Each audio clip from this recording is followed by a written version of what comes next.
Chaves é um fenômeno inesgotável. E assim, não sou eu que tô dizendo isso. Só você olhar para as redes sociais, para as principais notícias relacionadas à cultura pop e ao entretenimento, que você vai perceber isso. Porque qual série, lançada em 1971, há mais de 50 anos, segue dando o que falar sempre que acontece algum pequeno movimento relacionado a ela? Tenta lembrar aí. Eu, assim, honestamente, não tô lembrando. E isso tá acontecendo por quê? Porque Chaves, depois de uma batalha judicial envolvendo a Televisa e a família, os herdeiros, né, do Roberto Gomes Bolanhos, toda uma questão ali relacionada de quem eram os direitos da série. Chaves meio que caiu num limbo por um curto período aí de um ano e pouco, alguns anos na verdade, mas as coisas se acertaram e Chaves, assim, da noite pro dia. Não voltou só pro SBT, gente.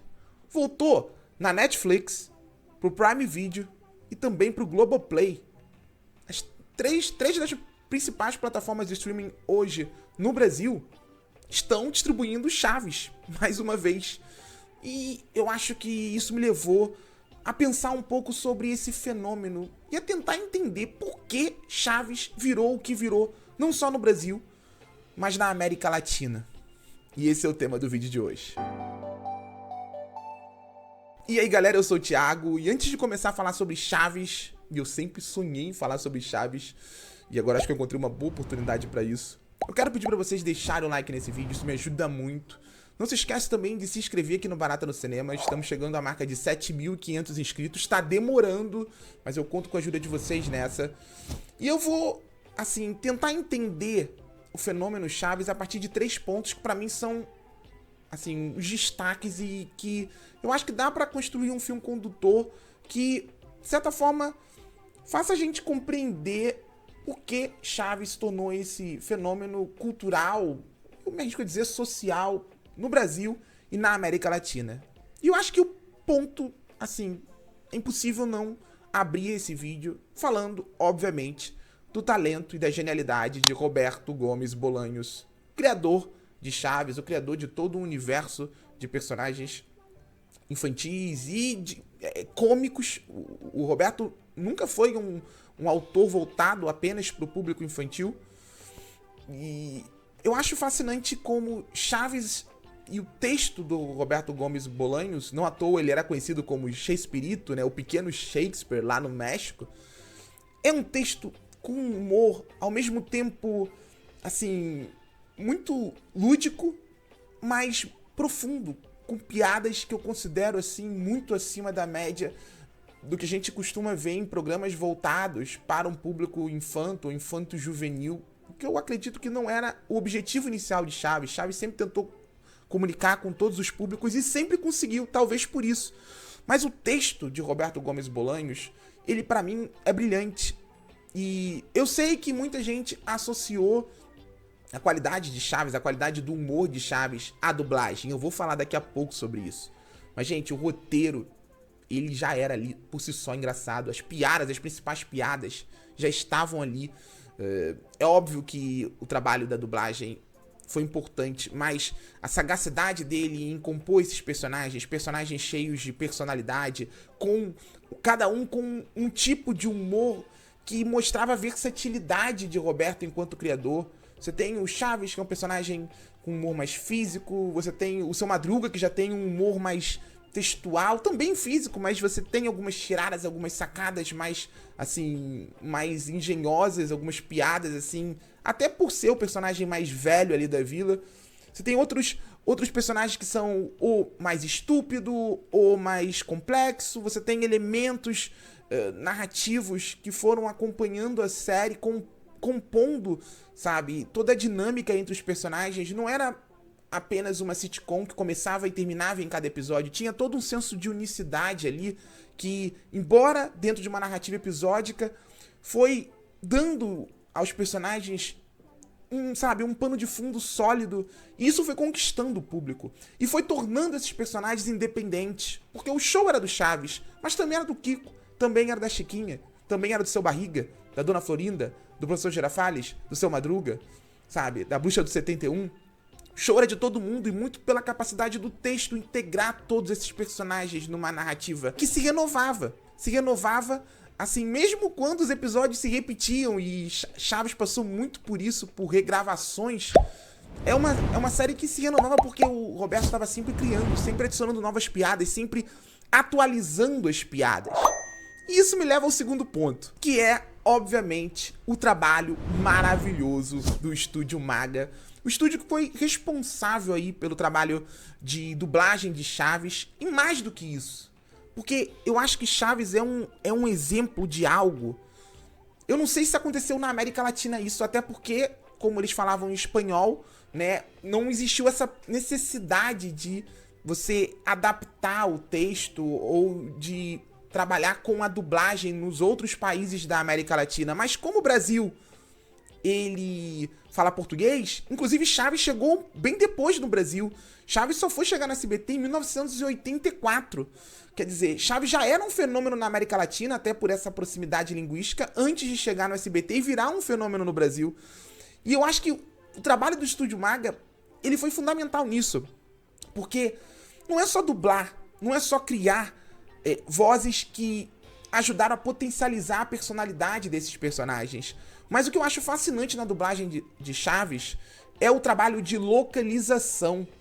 E isso é algo que a gente está ouvindo muito hoje em dia no streaming, quando, por exemplo, a Netflix lança uma série como Wandinha, ela tenta, no processo de dublagem, até de legendagem, traduzir algumas expressões que são muito identificáveis para o público americano, pensando para o público brasileiro, mudando expressões, atualizando. A gente viu isso muito no cinema, na dublagem de filmes ali nos anos 90, nos anos 2000 em especial. Esse tipo de cuidado Chaves fez nos anos 80 aqui no Brasil, graças ao trabalho do Estúdio Maga, que conseguiu, assim, de forma brilhante, se preocupar com isso. Em não traduzir necessariamente todas as piadas, mas em localizar elas, em conseguir, por exemplo, transformar Acapulco, um lugar paradisíaco no México, no Guarujá, que era uma praia de São Paulo, sabe?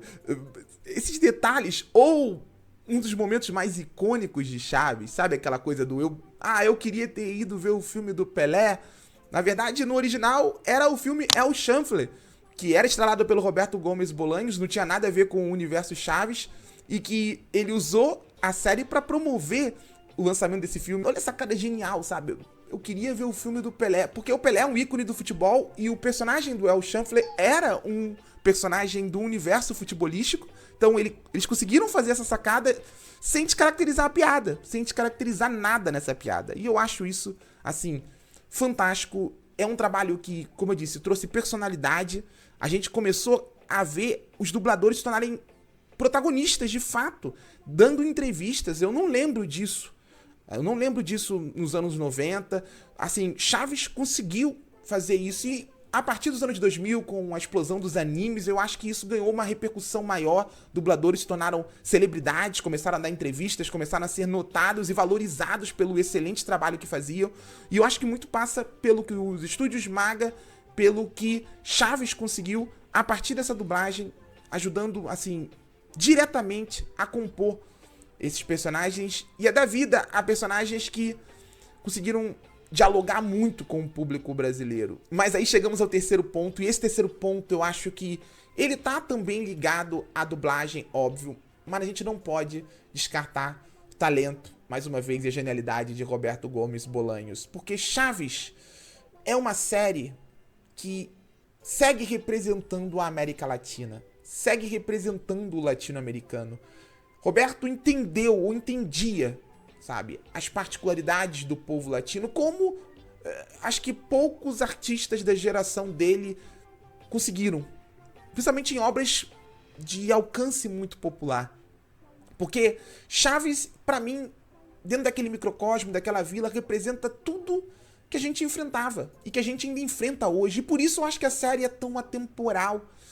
É uma realidade, embora lúdica, é uma realidade que revela as desigualdades do nosso dia a dia, revela os problemas, questões relacionadas à ausência paterna, questões relacionadas à solidão, questões relacionadas o problema da educação. Então, quando você olha pra Chaves, você vê, por exemplo, a figura do próprio Chaves, que é esse símbolo, sabe, da desassistência. É um menino puro, inocente, que quer seguir sendo criança, mas vira e mexe ele é confrontado pelos obstáculos reais, que vão dar fome, sabe? A carência afetiva.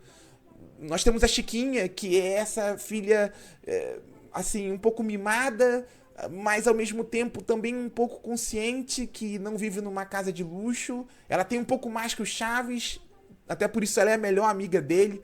Ela é a pessoa que mais se aproxima, entende o Chaves, e ela não tem os mesmos privilégios dos outros amigos. O Kiko já é uma outra coisa, e a Dona Florinda já são esses símbolos meio que sem consciência da realidade que eles vivem, porque eles são, assim, personagens que parecem ter um poder aquisitivo que eles não têm. Eles têm um pouco mais que os outros ali ao redor deles, e podem ostentar um pouquinho aqui, um pouquinho ali, mas eles, assim, surgem para criar esses contrastes, assim como o Senhor Barriga, que representa bem essa questão do capitalismo, do cara que tá ali pra cobrar, tá sempre ali, tanto que ele é um personagem que inicialmente era sempre o alvo das piadas e depois ele foi meio que se humanizando. Se você olha pra essa realidade, você olha pra Chaves, você se identifica.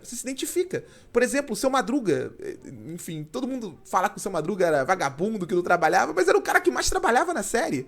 Ele tava o tempo todo tentando algum tipo de emprego, ou foi carpinteiro, vendeu coisa, trabalhou de sapateiro, pintou, e tudo dava errado, porque essa é a cultura, sabe, da informalidade, tá até hoje, gente. Se o Seu Madruga vivesse hoje, ele era do MEI, sabe? Ele tava ali trabalhando com o MEI, tentando sobreviver, talvez dirigindo Uber, talvez como um pintor, talvez como um sapateiro. Isso é muito reconhecível, por isso eu acho que Chaves cruzou o tempo. Chaves permanece muito vivo no nosso imaginário, não só pelo humor, não só pelo elemento nostálgico, mas pelo que tem a dizer e tem a revelar, sabe? Sobre o nosso mundo, um mundo que muda, que avança tecnologicamente, mas que às vezes parece preso no tempo, como Chaves. Uma série que foi de 71 a 1980 na primeira grande fase, depois se tornou mais episódica dentro de outros projetos do Chespirito, mas até hoje tá aí, fazendo rir, fazendo a gente refletir e mostrando a América Latina como ela é, sem filtros, engraçada, muito calorosa, muito afetuosa, mas com alguns problemas que infelizmente não foram resolvidos ao longo dos últimos 50 anos. É por isso que eu amo Chaves e eu quero saber de vocês. Quem aí curte Chaves, tá ansioso, quer rever Chaves na Netflix, no Prime Video, no Globoplay ou no SBT? Diz aí nos comentários, não esquece de deixar o like, de compartilhar esse vídeo e de seguir o Barata no Cinema, porque isso me ajuda muito. Tchau, gente!